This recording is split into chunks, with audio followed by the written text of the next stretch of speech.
Hello, welcome everyone.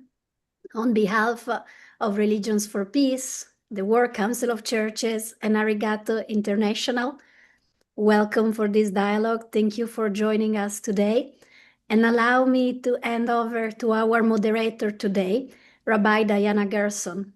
Rabbi Gerson serves as the Associate Executive Vice President of the New York Board of Rabbis, and she's also the Senior Advisor for Partnerships and External Relations at the Interfaith Alliance for Safer Community. But most importantly, her work and commitment is deeply rooted in promoting child dignity and protecting children from all abuse, online and on site. She's currently pursuing her PhD also at Access University. Rabbi Diana, it's an honor for us to have you today and to have you moderate this dialogue. Over to you. Thank you so much, Eleonora, and it's wonderful to be with everyone today. Good morning, good afternoon, and good evening, depending on what part of the world you are joining. On behalf of Arigato International Religions for Peace and World Council of Churches, it is my honor to welcome all of you to the first session of the World Day Interfaith Dialogue Series, held in commemoration of World Children's Day and the World Day of Prayer and Action for Children. Before we begin, as we do and gather in faith, I invite us all to observe a moment of silence for children whose lives are disrupted by conflict, exploitation, poverty, discrimination, and climate emergencies. Let's take a moment for silent prayer and reflection.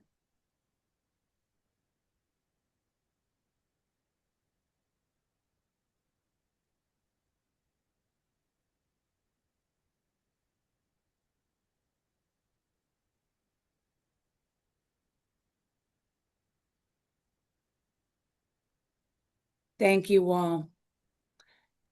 This dialogue series is going to be divided into 3 parts, and today we're going to start with welcoming remarks from Reverend Miyamoto.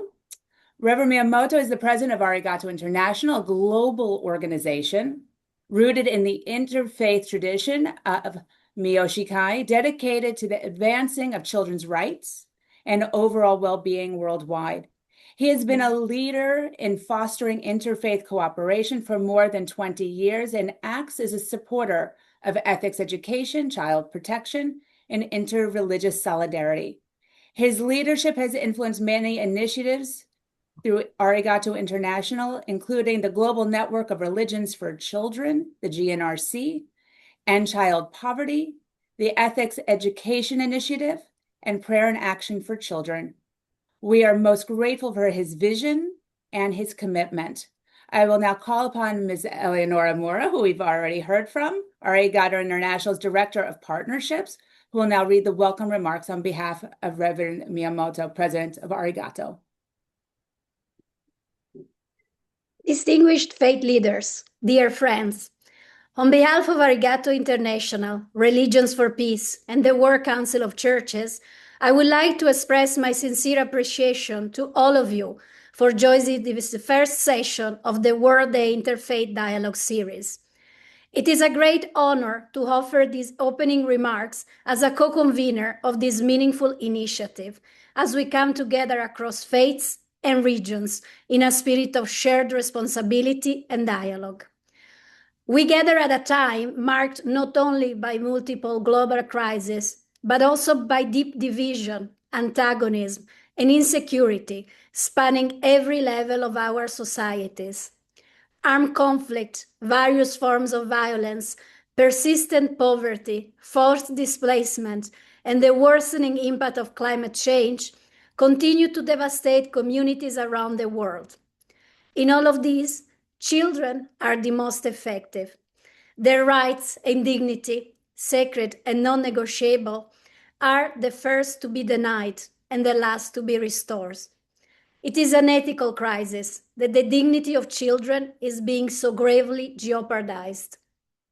Today, as religious leaders and people of faith, we are gathered to reflect on our shared ethical responsibility to protect and promote the dignity of children everywhere. This is not only a spiritual and moral imperative, it is a call to action. Dialogue is a spiritual path toward empathy and transformation. It is a source of mutual understanding, trust, and solidarity. Dialogue rooted in faith opens the way for us to respond together to the suffering of the most vulnerable, with healing, with compassion, and with justice. It is in this spirit of solidarity we are reminded that the dignity of the child is upheld not only through the teachings of our respective traditions, but also through our willingness to journey together across them. Let this moment be one of renewed commitment. May our shared wisdom, rooted in the richness of our diverse tradition, guide us in building a world where the dignity of every child is not only protected, but nurtured, and where every child can grow up safe and sound through our shared commitment and collaboration. Thank you.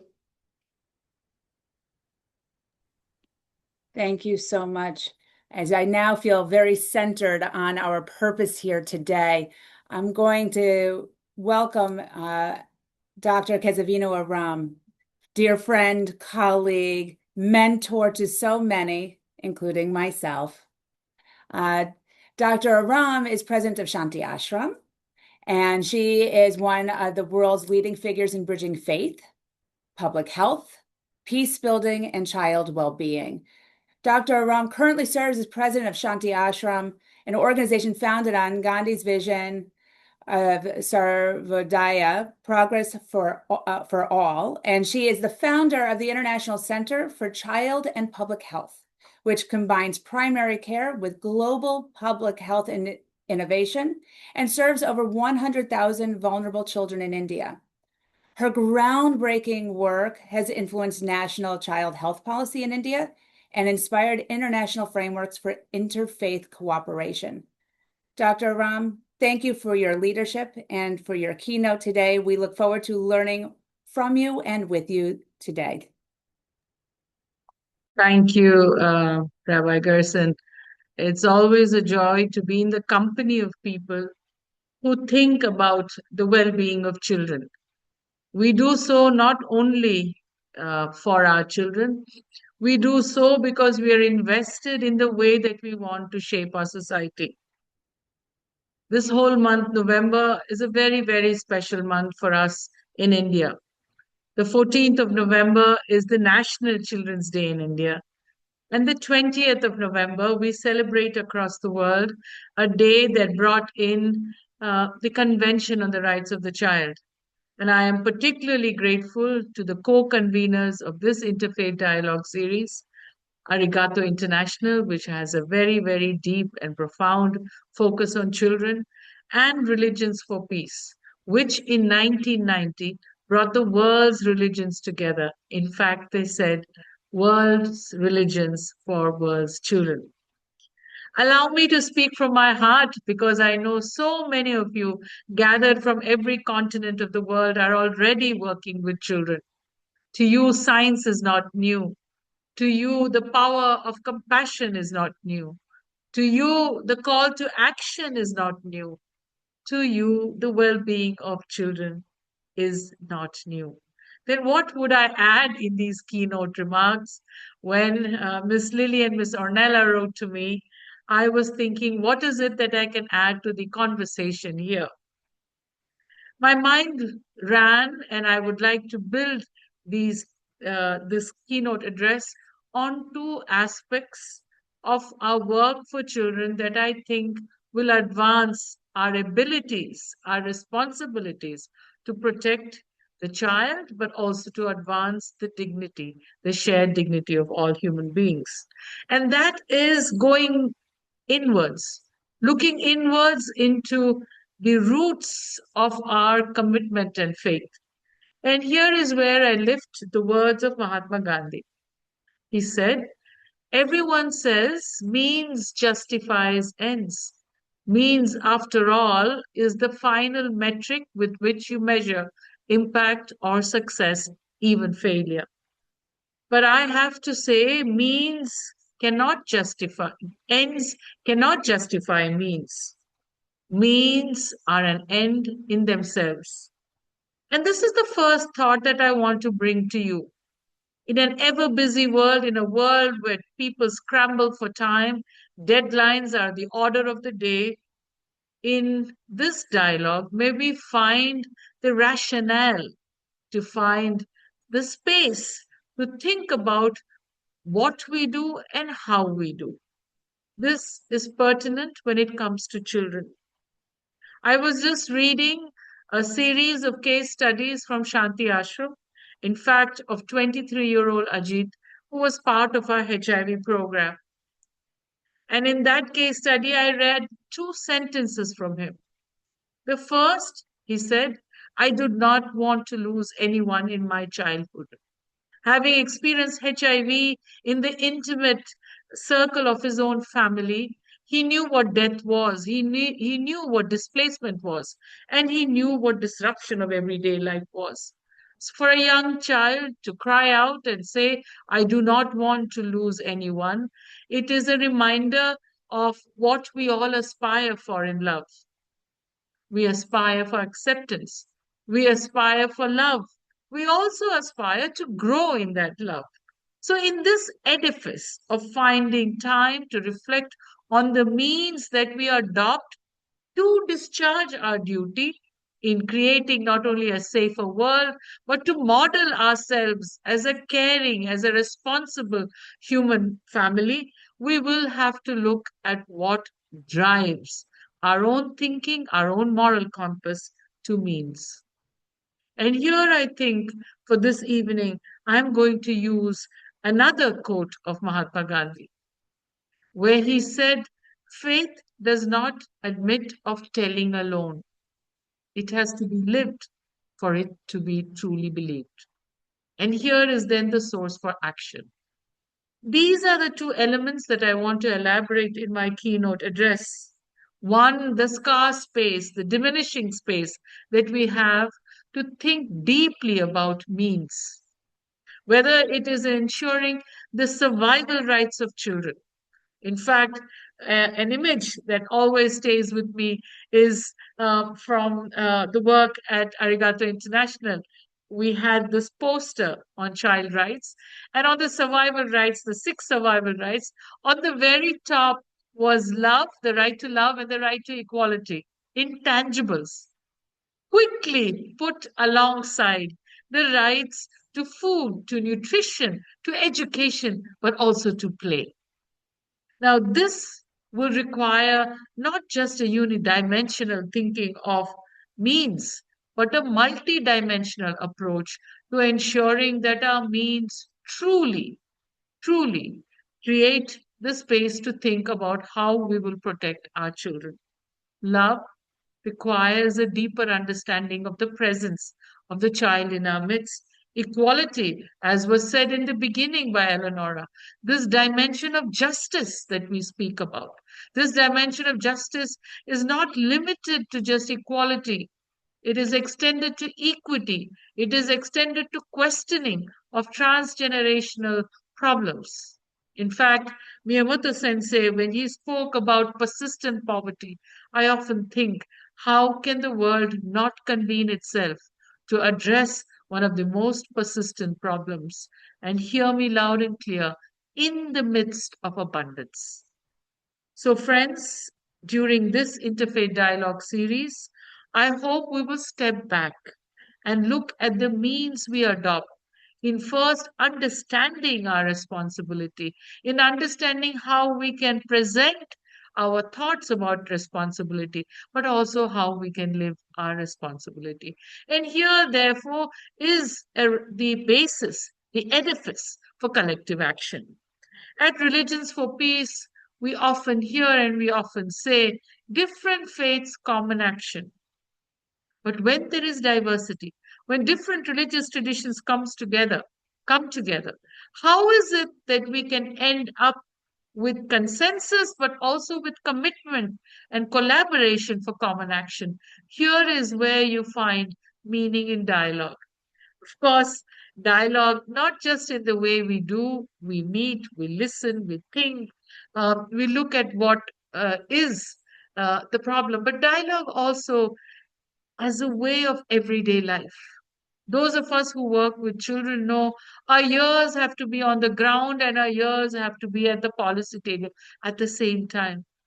Another important dimension of this is having ears in our own conscience to hear and to listen what this means, and to have our ears also in the way that society comes together. So, in the first part of this wonderful interfaith dialogue series of advancing responsibility for the protection of the rights of children, may I call your attention to this space that we can create, inspired by faith, inspired by the moral compass that our faith traditions offer, but also moved by the collaborative space that we create.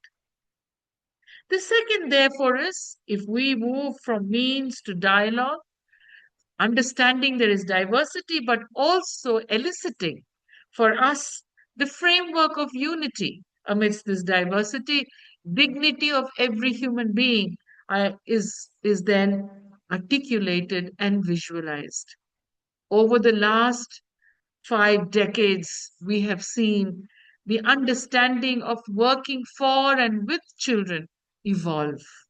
There were times when we were told that children must listen, and now we are speaking more and more about how we can work together. Rabbi Diana Gerson mentioned about learning together. And this has not only a dimension of efficiency. When we work together, we cross fertilize ideas, we create consensus, and we find a way to work together.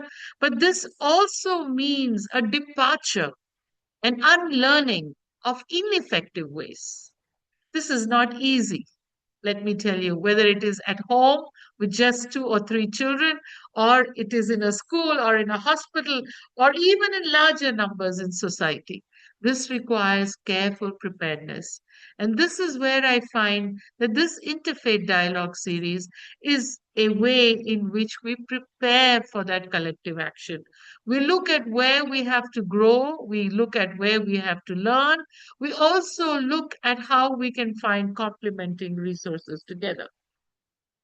Advancing prayer and action in tandem has been the wonderful framework of the Day of Prayer and Action movement at Arigato International, when it was articulated as a expression of religious communities and faith traditions and their work for children, I found for the first time the intersection between what moves us and what calls us to action. Prayer. A famous poet once said, your prayer is your deeper values coming into surface and finding its way to action. In this action, let me present to you just 2 pillars.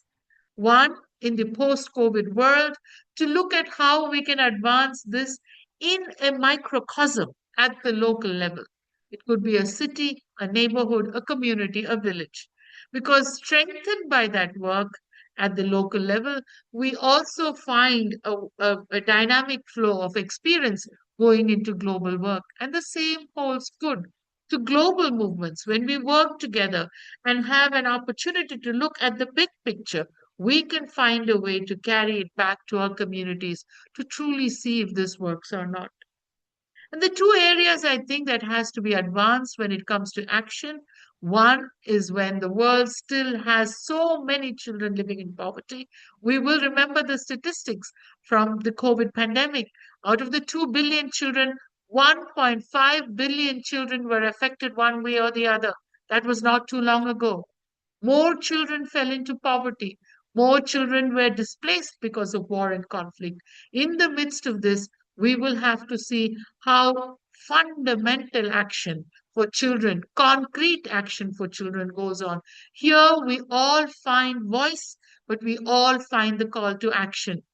As Diana was introducing me and speaking about Shanti Ashram's work with 100,000 children, may I tell you, each of us have our little areas of service and impact. This is precious. Do not let anyone tell you that 50,000 or 10,000 or 100 is less or more. What you must ask yourself is, am I doing my best for the children? Am I working with all so that the child is a beneficiary of the intersection of our thinking and our action? The power of one, the power of thousand, the power of a million. All of this is dependent on the way we commit ourselves to action. So, post COVID, I am never shy to say scale is not everything. Aggregated scale is also something we can achieve in movements like this. And brothers and sisters from around the world, so many of you have joined in. May you draw on the rich experience of all the organizations represented here so that we can continue this call for action, not reduced in any way by assessments and analysis which speak of scale in a very, very limited way. Together, we are stronger. The other is the ethical dimension. And Rabbi Gerson, just this week, I had the honor of welcoming the Chief Justice of India, the head of the judiciary of India. And when I asked him, what would be your message to children? He said, not the usual reply that you are the torchbearers of our culture, of our value, of our rights. He said, children are active participants in the way that we shape the narratives of our society, in the way that we become peaceful, just societies, and in the way that we bring alive our constitutions. At a time where the constitutions of many, many nations are limited to very narrow understanding, on this day when we have dialogue between faith traditions, dialogue between continents, dialogue between citizens and leaders, may I remind you also that we have to speak about the broader dimension of work. So let me conclude here by saying that on this day, may we think of the means that allow us to come together, the means that is built on ethics, but also the action that is not determined by scale alone, but evaluated by its quality, its depth, its sincerity, so that every child can say, I was held by one adult, a country, a nation, people of the world, and they had faith in us. Faith does not admit of telling alone. It has to be lived, to be experienced, it has to be shared, to be true. Thank you so much for this time to be part of the Interfaith Dialogue series. And I hope more and more people will benefit from this sincere, open dialogue that the co conveners, Religions for Peace and Arigato International, have brought us together in. Thank you so much. Thank you so much, Dr. Aram. Thank you for your leadership and your keynote, your words. You have called us to be intentional. You've asked us to be intentional, to create time, set aside time, designate time to reflect on what we do and how we do it, our own thinking and what drives us. Because at the end of the day, children are counting on all of us as a collective. Thank you. As we shift from a keynote, we move towards reflections and calls to action. And we're going to begin with the words of His All Holiness, the Ecumenical Patriarch Bartholomew, with a video message. His All Holiness is the Archbishop of Constantinople in New Rome, spiritual leader to more than 300 million Orthodox Christians worldwide. Often called the Green Patriarch for his tireless environmental leadership, he has promoted global moral discussions on human rights, peace building, ecological justice, and the sacredness of childhood. He declared 2017 the year of the protection of the sacredness of childhood and has long emphasized that children are the first to be harmed and must be the first to be protected when societies face conflict, displacement, poverty, exploitation, climate crisis, or war. His message today urges us to place childhood at the center of our interfaith moral agenda.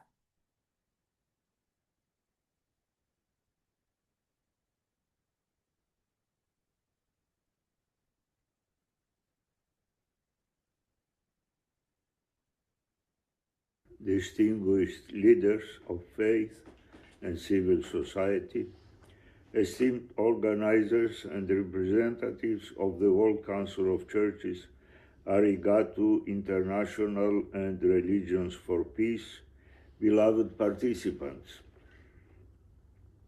we greet you with heartfelt appreciation and sincere goodwill as we commend this inaugural interfaith dialogue on advancing the responsibility to protect the rights and dignity of the child, marking the beginning of a renewed and timely collaboration among your distinguished organizations. Your initiative highlights a global polycrisis, a convergence of challenges that strains children's spiritual, emotional, and physical well-being. Around the world, children suffer the consequences of conflict, displacement, poverty, exploitation, discrimination, and the accelerating impacts of climate change.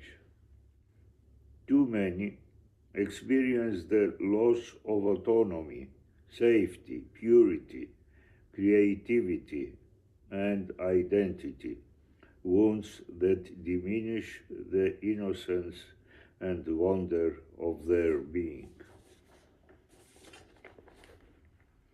As we noted in our 2018 address at the World Council of Churches, the sacredness of childhood is increasingly threatened in today's world. In our patriarchal encyclical for Christmas 2016, we declared 2017 the year of the protection of the sacredness of childhood, calling upon all people of goodwill to recognize and respect the rights and integrity of children. These concerns sadly remain painfully relevant. We cannot ignore the suffering of children caught in war, instability, and poverty. We think especially of the children of Ukraine, many of whom have been displaced, separated from their families, or subjected to the painful erasure of identity. We also bear in mind the children of Gaza, Sudan, the Sahel, and every region where violence deprives the young of peace and the possibility of a hopeful future. Their cries place a moral claim upon us all. We likewise recognize that the scourge of human trafficking and modern slavery, whether in conflict zones or in hidden forms of exploitation, gravely wounds the freedom and humanity of children and youth, demanding unified action to eradicate all forms of exploitation and restore hope to its victims. Across our diverse spiritual traditions, we affirm that every child is a precious treasure whose inherent worth calls for our unwavering respect and care. This worth is not an abstraction, it is a moral and practical imperative requiring sustained attention and concerted action. Religious leaders are often the first responders and long-term companions to the youngest generation and their families. Our role is crucial. We are called not only to offer prayers and spiritual teaching, but to transform our shared values into concrete, compassionate, and coordinated efforts that protect children and strengthen the conditions in which they can flourish. This series offers a vital opportunity to do precisely that, It invites us to exchange experience, elevate best practices, and foster deeper cooperation across cultures, societies, and institutions.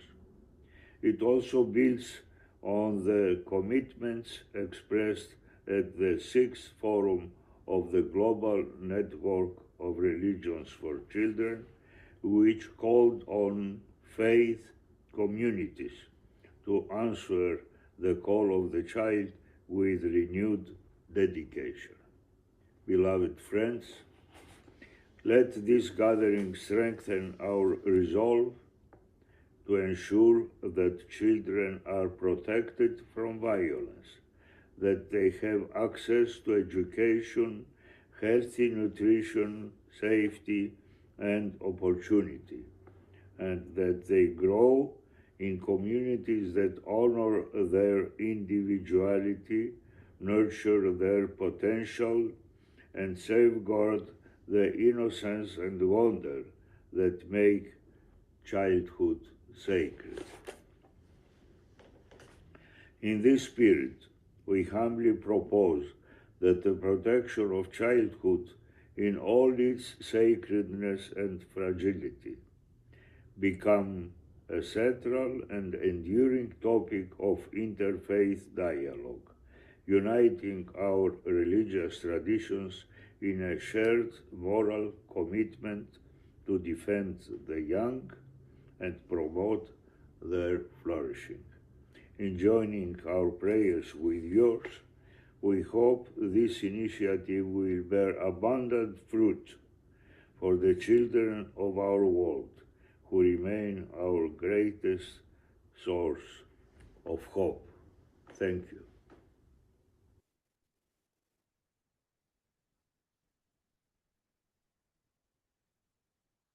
We are most grateful to His All Holiness for participating in today's dialogue and for sharing his wisdom with us all. We are now going to turn to our next speaker. Imam Yahya Pavicini is the chairman and member of the European Muslim Leaders Council.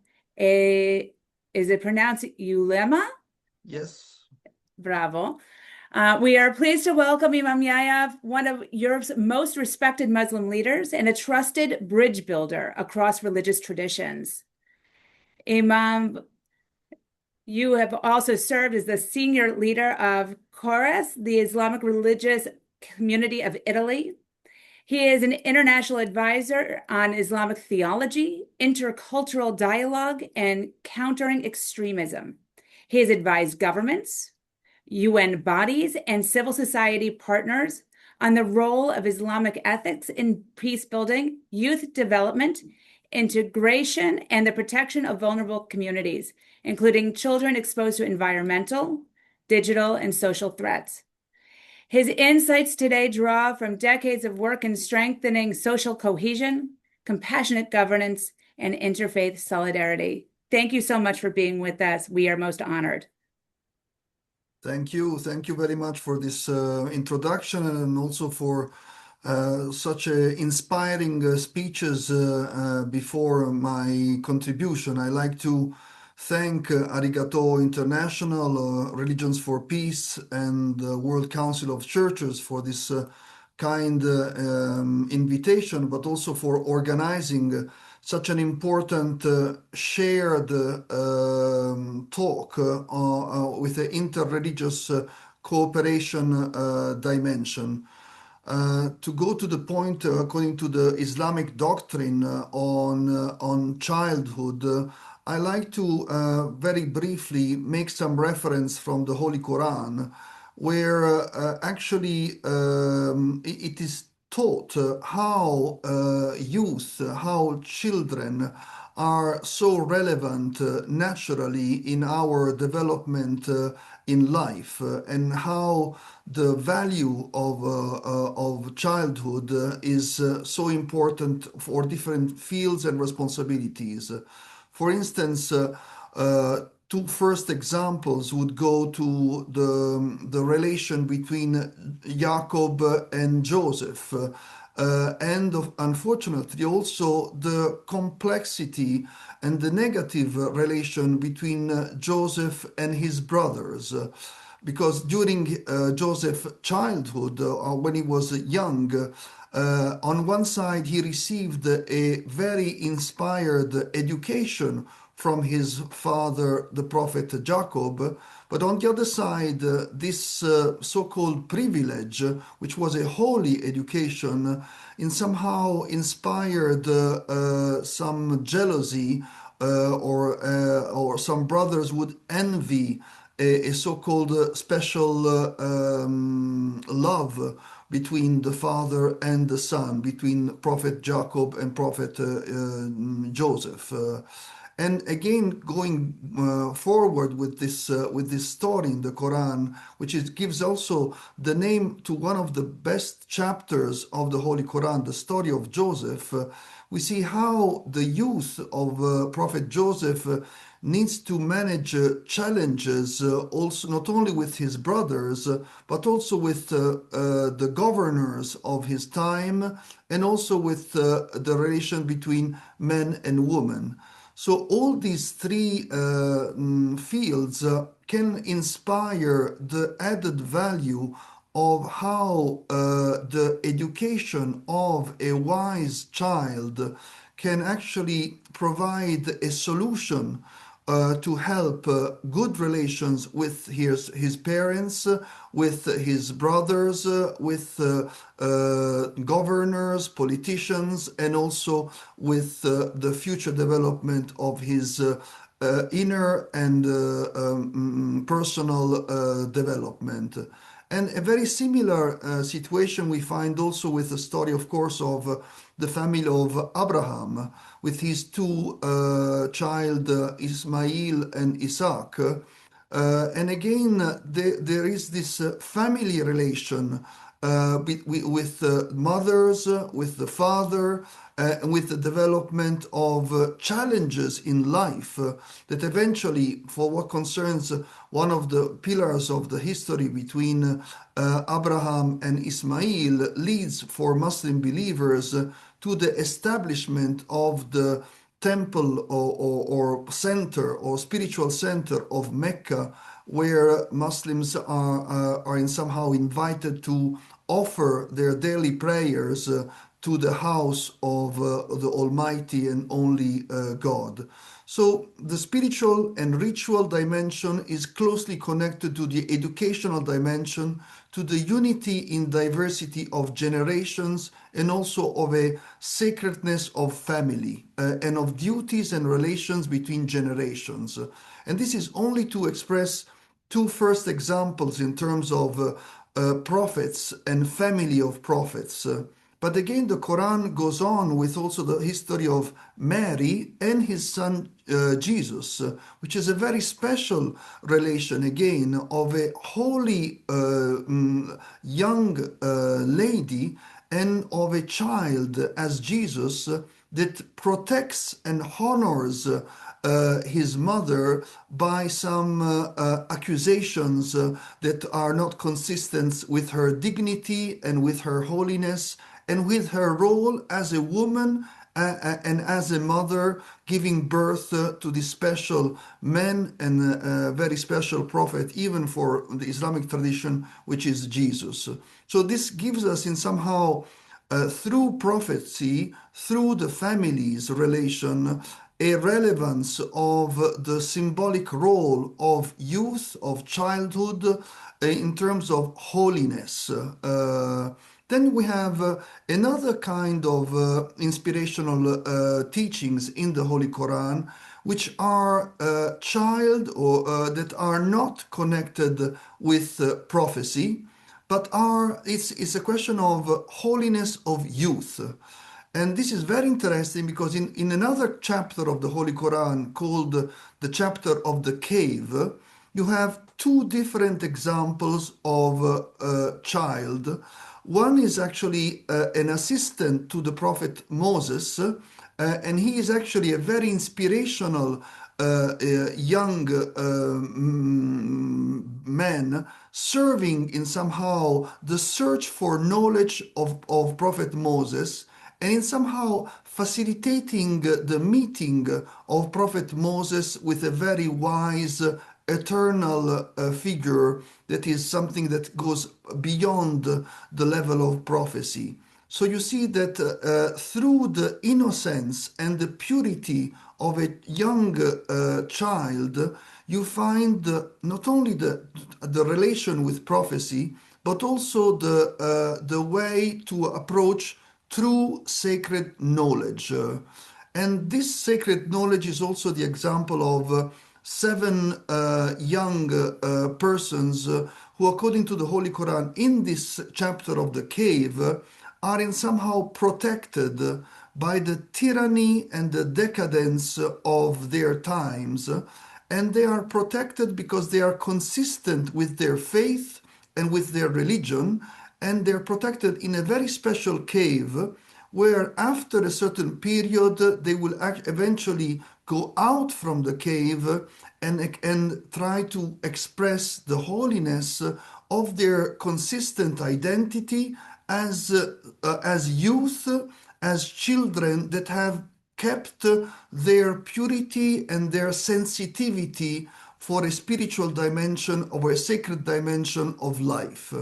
So this gives in somehow I would say, a very broader spectrum of examples from the Holy Quran where you have children representing a symbol of purity, of innocence, and as such contributing to knowledge, to the defense of sacredness, and to a counter narrative, I would say, to tyranny, to injustice, and to the envy or jealousy against this unity in diversity.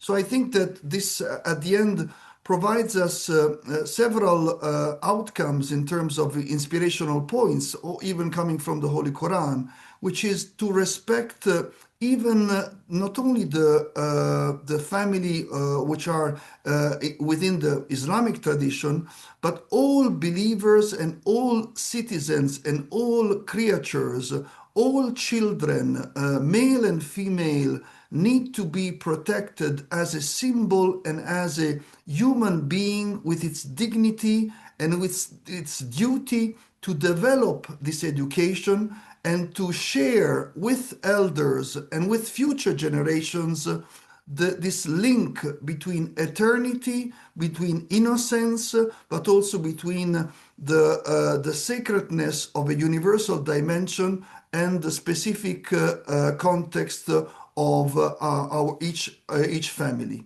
Thank you very much, and may God help us in really protecting and developing the childhood in their very important role for our present days and for the future. Thank you, Imam, for your inspiring and meaningful contributions today. You have reminded us of sacredness of family and the bonds between generations through the lens of sacred texts. Indeed, our children and youth are holy and require our protection. Thank you so much. Our next speaker, Reverend Father Professor Cornelius Afibu Omonakua, is Executive Secretary of Nigeria's Interreligious Council and Secretary General of the West Africa Interreligious Council. He is a renowned Catholic priest, theologian, conflict mediator, and a prominent advocate for interfaith peace in West Africa. As a respected scholar, he has written extensively on topics such as the theological foundation of children's dignity, children's educational and developmental rights, interfaith dialogue as a peace-building strategy, and conflict resolution in fragile communities. Father Cornelius is committed to his ministry's mission of not only safeguarding children, but also providing them with opportunities to grow spiritually, socially, academically, and economically, We are privileged to welcome him today. Thank you so much for being with us. Thank you very much. Thank you, Rabbi, Diana. Well, I'm right in my office, the office of the Nigeria Interreligious Council. Each time I think of this topic, I become very, very emotional because I know how I grew up, how my mother loved me, how my mother imparted knowledge, and my mother made sure I got good education. And the same way too, my father, they try not to spoil, to spare the rod to spoil the child. And this is in line with what the Bible teaches about care of children. And the Bible is very clear that children are gifts from God. And because children are gifts from God, they should be well taken care of. In Psalms 127, 3 to 5, children are a heritage from the Lord. They are offspring, and we have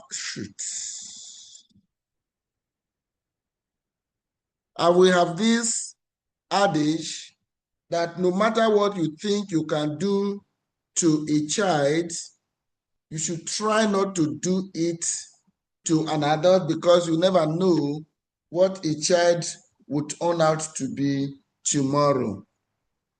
And so in Ephesians chapter 6 and 4, say, fathers, do not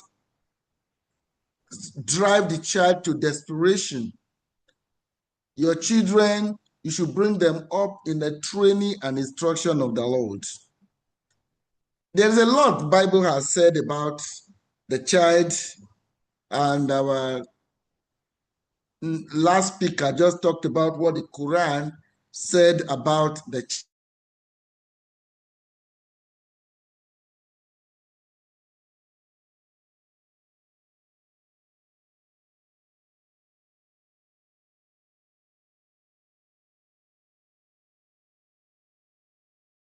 The value we have for our children. And our people have this saying that a child is the comfort of the parent. And that will mean that a child should not be neglected. A child should be taken care of, because a child is the hope and promise of continuity in life. So in Africa, the value of children is deeply, very deeply rooted in cultural traditions, where they are seen as vital for family lineage, economic contributions, and social continuity. I remember when I was in school, one of my motivation is, how can I pass my exam? Let me graduate. Let me be out of school so that I can come out and take care of my parents. And apart from that, in Africa, children are very significant spiritually. They are links between the past and the future. They hold a spiritual importance. And traditionally, they believe that children, even in the other world, come to earth to visit the parents. And modern and the legal perspective, we see that children are given a kind of balance. They have rights, they have duties, they have freedom. And this is the modern perspective. And it is an ongoing struggle. But there is sad news for us here. Here in Nigeria, we see that because of the terrorists, the bandits, the value of children have been downplayed. They kidnap our children because they know how precious children are to parents. They know how precious children are to society. They know how precious are the value of children. And so they kidnap these children so that the parents and the society will come and pay ransom. And this reminds us of this, even during the slave trade, children were not sold as slaves. What was in vogue was hefty men and women who were captured because they can walk. Children and women are not even conquered, they are not killed during battle. But here is what is happening in Nigeria. We have a timeline here, if time will permit me. On April 14, 2014, the Boko Haram terrorist group took 276 female students in a nighttime attack at a government secondary school in Chibok in Borno State. More than 19 of the students are still reportedly missing, even as I'm talking to you. February 19, 2018, a Boko Haram factor takes 110 schoolgirls from a science college in Danchi in Yobe State. Nearly all were later released, but 5 of the girls were killed. December 11, 2020, gunmen on motorcycles attacked a government secondary school in Kankara in Katsina State and took more than 300 boys. The state government announced their release 6 days later following negotiation. February 17, 2021, gunmen wearing military fatigues attacked a science college in Kangara in Niger State and took 27 students, 3 staff members, and others. They were released over a week later. February 26, 21. We can go on and on till this year. On the November 17, 2025, gunmen attacked a school in Kebbi State and took 25 students while killing at least 1 staff member. And on November 22, 2025, armed gangs stormed a Catholic school in Niger State and took over 300 students and staff. Why am I saying this? Because this program is very, very important. It means that we are calling on all of us, the whole world, to pray for Nigeria, where terrorism has no respect for children. Yes, we value our children and we make sure that these children grow up gracefully. So I would like to thank you for inviting us to let you know that children are important, but that we have a big challenge because of the extremists, so that you continue to support us in making sure that our children are released from their dungeons. So may God bless and protect you. Thank you, Father Cornelius, for your meaningful and very, very timely words. You have shared the stories of the precious children of Nigeria with all of us, and we will carry these stories with us as we go forward, keeping these children in our hearts and in our prayers. You have reminded us that children should not be neglected because they are the hope for the future. As we conclude this part of our program, I want to share a call to action from Baha'i Sahib Professor Mohinder Singh, respected Sikh leader and voice in the global interfaith global interfaith cooperation. As a spiritual leader and chairman of Guru Nanak, he has contributed to peace, justice, and multi-religious solidarity. In his reflections, Baha'i Sahib highlights that each child has a divine spark, deserving respect and reverence. Protecting children requires spiritual vigilance, humility, compassion, and strong moral values to prevent exploitation, violence, and ego-driven harm. Although he cannot join us live today, he has shared a teaching and a call to action. I will read a part of his message aloud as we end this segment, and we will put all of his remarks in the chat so that you can download them and have them for yourselves as well. He writes, from both a spiritual and social perspective, the role of Dharam, or faith, must be to protect children from hypocrisy, manipulation, exploitation, and harm. Its wisdom must also be lovingly harnessed to provide for the spiritual, emotional, intellectual, and holistic growth of children, both children and our adult selves.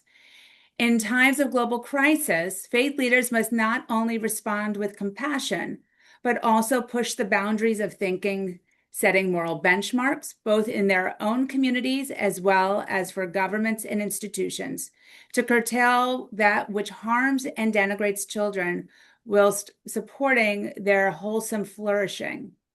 I therefore urge faith leaders to do the following. Establish interfaith frameworks of spiritual surveillance where communities collectively uphold the dignity of children. Advocate for governance models that embed moral accountability as well as compassion and reverence for children alongside legal compliance.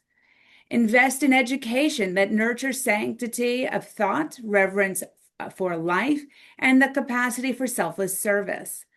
Continually revisit the why of our service, ensuring that our action is anchored in compassion, justice, and recognition of children as divine beings. It is said that the true strength of humanity is measured not by armies or wealth, but by its unwavering protection of the sanctity and dignity of its children. By investing in our own spiritual growth and moral discernment, we can build societies where children are not only legally safeguarded, but honored and supported as reflections of the divine to bud and flourish with each new generation. With prayers for peace and dignity. Baha'i Sahib's full text and teaching is available in the chat for you to download. As we conclude this part of our gathering, we want to take a moment to thank you for joining us for this meaningful presentation. And it's as if Baha'i Sahib was right here with us because he spoke to all of our speakers and their texts and their thoughts and prayers, their teachings today, the wisdom they provided to us all. As we conclude this part, we want to thank you. All of the details are going to be available in the chat for our religious leaders who are present. I invite you to now go and log into the Zoom meeting link as opposed to the webinar link and that you were provided so that you'll be able to join us for our breakout sessions. I hope everyone will come back and join us for the other 2 parts of the dialogue series in 2026. Thank you so much for being with us today.